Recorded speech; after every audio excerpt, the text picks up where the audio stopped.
Hello everyone, तपस्या education में आप सभी का स्वागत है। पिछली वीडियो में हमने चाइल्ड डेवलपमेंट का मीनिंग, स्कोप और नीड्स पढ़ा था कि चाइल्ड डेवलपमेंट का अर्थ क्या है, उसका स्कोप कहाँ कहाँ है और हमें चाइल्ड डेवलपमेंट क्यों पढ़ना चाहिए, हमारे सिलेबस में ये क्यों रखा गया है। इस वीडियो में हम चाइल्ड डेवलपमेंट की जो स्टेजेस हैं उनके बारे में पढ़ेंगे। तो जो चाइल्ड डेवलपमेंट की स्टेजेस हैं वो शुरू होती हैं प्रीनेटल से, यानी गर्भावस्था से ही शुरू हो जाती हैं और वो प्रौढ़ावस्था तक चलती है। लेकिन हमें जो पढ़ना है वो इन्फेंसी, चाइल्डहुड और एडोलसेंस को पढ़ना है। तो चलिए शुरू करते हैं। सबसे पहले है इन्फेंसी यानी कि शैशवावस्था। ये अवस्था विकास क्रम की एक सबसे इम्पॉर्टेंट स्टेज आप मान सकते हैं इसको। ये शुरू हो जाती है बच्चे के जन्म से और 2 साल तक ये चलती है। ठीक है, अब इसकी विशेषता क्या क्या है हम जान लेते हैं। सबसे पहले विशेषता है अनुकरण करके सीखना। इस एज में जो बच्चे होते हैं वो अपने से बड़ों का, अपने आसपास का जो भी देखते हैं, वो जो करते हैं उसको ही वो नकल करके फिर सीखते हैं। तो जो कुछ भी वो सीखते हैं वो नकल करके उनकी सीखते हैं। फिर है इनमें जो 4 मूल संवेग हैं, फियर, एंगर, लव और पेन, ये पाया जाता है। ठीक है, इनमें नैतिक भावना का अभाव होता है। जो छोटा बच्चा होता है 2 साल का, उसको नैतिकता, अनैतिकता इन सब बातों का कुछ भी पता नहीं होता है, इसका कोई आइडिया नहीं होता है, तो इनके अंदर नैतिक भावनाओं का अभाव पाया जाता है। डिपेंडेंसी होती है इनकी जन्म के बाद जो है 2 साल तक। ये मतलब शुरू में तो सिर्फ रोते ही हैं, इनको जब भी भूख लगी है या उनको और कुछ ज़रूरत है तो फिर धीरे धीरे वो कुछ एक शब्दों का प्रयोग करके अपनी आवश्यकताओं को पूरा करते हैं, बताते हैं, डिपेंड होते हैं ये दूसरे पर। फिर है दोहराने की प्रवृत्ति इनमें पाई जाती है और स्वप्रेम की भावना होती है। इसमें शारीरिक विकास तीव्र होता है। जैसे शुरू में ही आपने देखा है कि पहले बच्चे धीरे धीरे अपने सर को संभालना सीखते हैं, फिर हाथ पैर को चलाते हैं, फिर बैठते हैं 6 महीने के आसपास। उसके बाद फिर 1 साल के आसपास वो चलना सीखते हैं, खड़े होते हैं, फिर चलते हैं और कुछ कुछ वो बोलना शुरू कर देते हैं। तो इस तरह से उनमें शारीरिक विकास जो है वो तीव्र होता है। और एक विशेषता क्या है कि इनमें सामाजिकता का अभाव होता है। 2 साल के तक बच्चों में सामाजिकता, जैसे मतलब इन सब बातों का उसको कोई आइडिया नहीं होता, सामाजिकता क्या है, नैतिकता क्या है, तो इन सब भावनाओं का उनमें अभाव पाया जाता है। वो सिर्फ रोना जानते हैं या फिर धीरे धीरे कुछ कुछ शब्द बोलते हैं और अपने जो फैमिली मेम्बर्स हैं उनको पहचानने लगते हैं। तो अगर कोई बाहर से उनको कहीं जाना पड़ा या बाहर से भी कोई आएगा तो उनको देख के वो डर जाते हैं, रोने लगते हैं। ये सब उनके विशेषता होती है शैशवावस्था में। दूसरी अवस्था जो है वो है बाल्यावस्था, जो 2 साल से लेकर 12 साल की एज तक चलती है। इसमें 2 कैटेगरी हैं, एक पूर्व बाल्यावस्था होती है और एक उत्तर बाल्यावस्था होती है। बाल्यावस्था की अगर हम विशेषताएं देखें तो इनमें भी शारीरिक विकास जो होता है वो शैशवावस्था से थोड़ा सा कम होता है, लेकिन विकास इनका होता रहता है। हाइट बढ़ती है, वेट बढ़ता है।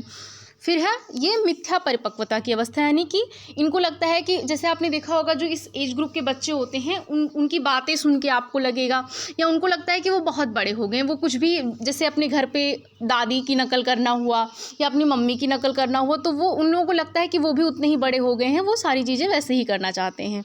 ये प्रारंभिक विद्यालय की आयु है। बच्चे 4 साल के आसपास विद्यालय जाना शुरू कर देते हैं। खेल की आयु है। इस एज ग्रुप में बच्चे खेलों में पार्टिसिपेट करते हैं, उनका एक ग्रुप बन जाता है और उस ग्रुप में ही वो बहुत खुश रहते हैं। उनका ये इसकी एक विशेषता है, खेल की आयु इसको माना जाता है। मूर्त चिंतन की अवस्था इसमें शुरू हो जाती है और नैतिक गुणों का विकास होने लगता है। जब धीरे धीरे बच्चा बड़ा होता है, अपने फैमिली में बहुत सारी आदतें सीखता है। सब कोई अगर बाहर से आया है उसको प्रणाम करना, पानी देना या फिर किसी के साथ अच्छे से बिहेव करना, इन सब गुणों को वो अपनी फैमिली से सीखता है और फिर जब विद्यालय जाता है तो वहाँ भी सीखता है। सामाजिक गुणों का उनमें विकास होने लगता है। धीरे धीरे सामाजिकता की भावना आने लगती है जब वो अपने फैमिली में देखता है, अपने आस पड़ोस में खेलने जाता है, वहाँ के बच्चों से जब वो मिलता है। फिर जब वो विद्यालय जाता है तो वहाँ उसके टीचर्स, आसपास की जो उनके सहपाठी हैं, उन सबसे मिलता जुलता है। तो फिर उसके अंदर सामाजिक गुणों का विकास होता है कि उसको दूसरों के साथ कैसे बिहेव करना है, दूसरों के साथ कैसे रहना है, इन सब चीज़ों को वो सीखता है। रचनात्मक कार्यों में इन्हें आनंद आता है। आपने अपनी फैमिली में भी देखा होगा, जो छोटे बच्चे होंगे, कुछ भी उनको कोई खिलौना मिला है तो पहले तो उसका एक एक पार्ट अलग कर देंगे। तो इन सब कामों में उनको बहुत ही अच्छा लगता है। तो ये आपने खुद भी, मतलब चाइल्डहुड तो आपको याद ही होगा ऑब्वियसली, तो आपने अपना भी चाइल्डहुड अगर आप याद करेंगे तो ये आप रिलेट कर पाएंगे कि रचनात्मक कार्यों में इस एज ग्रुप में बहुत अच्छा लगता है। समूह भावना का जन्म होता है इस एज ग्रुप में। जब बच्चे स्कूल जाते हैं, अपने आस पड़ोस के जो उनके एज ग्रुप के बच्चे होते हैं उनके साथ उनका एक ग्रुप बन जाता है और उनमें उनको मतलब सबसे ज़्यादा अगर आप देखेंगे वो इम्पोर्टेंस अपने ग्रुप को ही देते हैं।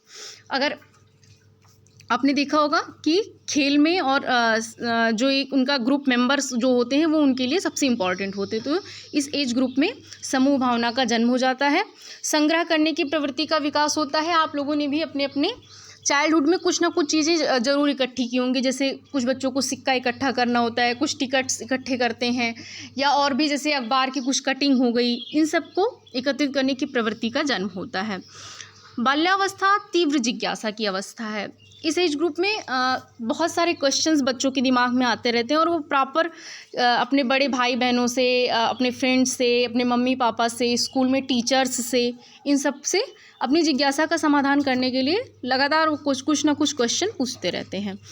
बहिर्मुखी प्रवृत्ति का विकास। शैशवावस्था में क्या होता है, बच्चा एकांत प्रिय होता है, जो उसके बहुत ही क्लोज फैमिली मेम्बर्स होते हैं, सिर्फ उनके साथ वो रहना पसंद करता है। लेकिन जो बाल्यावस्था होती है इसमें बच्चा बहिर्मुखी प्रवृत्ति को विकसित करता है और अपने आसपास के पास पड़ोस में खेलने जाने लगता है, स्कूल जाने लगता है, तो वहाँ उसके बहुत सारे दोस्त बन जाते हैं, अपने टीचर से बातचीत करने लगता है, तो उसके बहिर्मुखी प्रवृत्ति का विकास होता है।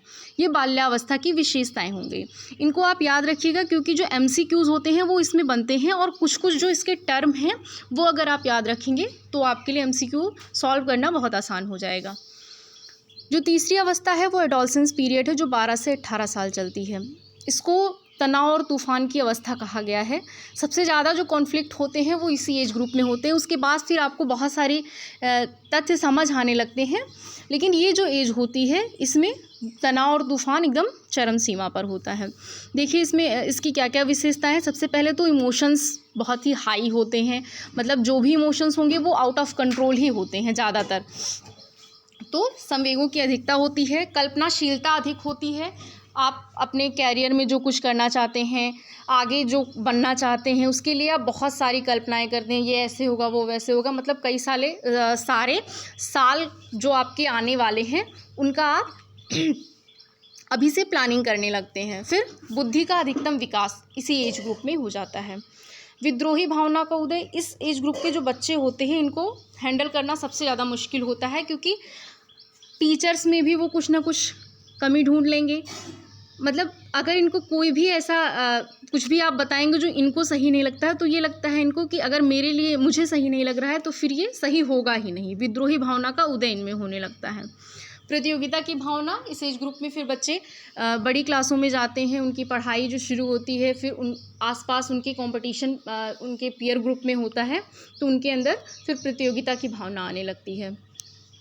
इस एज ग्रुप की बहुत सारे कॉन्फ्लिक्ट होते हैं और टीचर्स और पेरेंट्स दोनों का इस एज ग्रुप में बहुत ही ज़्यादा जो है रिस्पॉन्सिबिलिटी बढ़ जाती है, क्योंकि अगर इस एज ग्रुप में बच्चे जो होते हैं वो उनको अपने पीयर्स की जो मतलब जो उनके समूह के जो बच्चे होते हैं उनकी ही बातें सही लगती हैं, ना उनको टीचर्स का कुछ समझ में आता है ना उनको पेरेंट्स का कुछ समझ में आता है। तो बहुत सारे बच्चों को आपने देखा होगा कि मादक पदार्थों के सेवन जैसे कुछ लोगों ने उन्हें सिखा दिया तो उनको लगता है बस यही बहुत सही है, ये भी विशेषता पाई जाती है। और ये जीवन का स्वर्णकाल होता है। शारीरिक विकास इनमें होता है। हार्मोन्स कई तरह के सिक्रेट होते हैं इस एज ग्रुप में, और घनिष्ठ और व्यक्तिगत मित्रता होती है इस एज ग्रुप में। आपने देखा होगा कि जो फ्रेंडशिप होती है वो एक या दो तीन लोगों से बहुत ही घनिष्ठ मित्रता उनकी हो जाती है, बहुत बड़ा ग्रुप उनका नहीं होता है। फिर वीर पूजा या हीरो वर्शिप की भावना आ जाती है। सबके अपने अपने कोई ना कोई एक रोल मॉडल बन जाते हैं, वो उन्हीं की तरह बनना चाहते हैं। जैसे किसी की रानी लक्ष्मीबाई हो गई, किसी के और महात्मा गांधी जी हो गए, ऐसे ऐसे उनकी हीरो वर्शिप की भावना आ जाती है। निराशा की भावना बहुत जल्दी आती है। जैसे आपने पहला ही पॉइंट देखा है कि संवेगों की अधिकता इनमें होती है, तो अगर किसी भी कोई काम अगर ये कर रहे हैं और उसमें इनको एक बार में अगर थोड़ा सा भी लगा कि अच्छा ये नहीं हो रहा है, तो इनके अंदर निराशा की भावना बहुत जल्दी घर कर जाती है। तो ये कुछ विशेषताएं होंगी किशोरावस्था की जो आप याद रखिएगा। इसके बाद हम आगे जो बाल विकास के आयाम हैं उनको डिस्कस करेंगे। Thank you so much.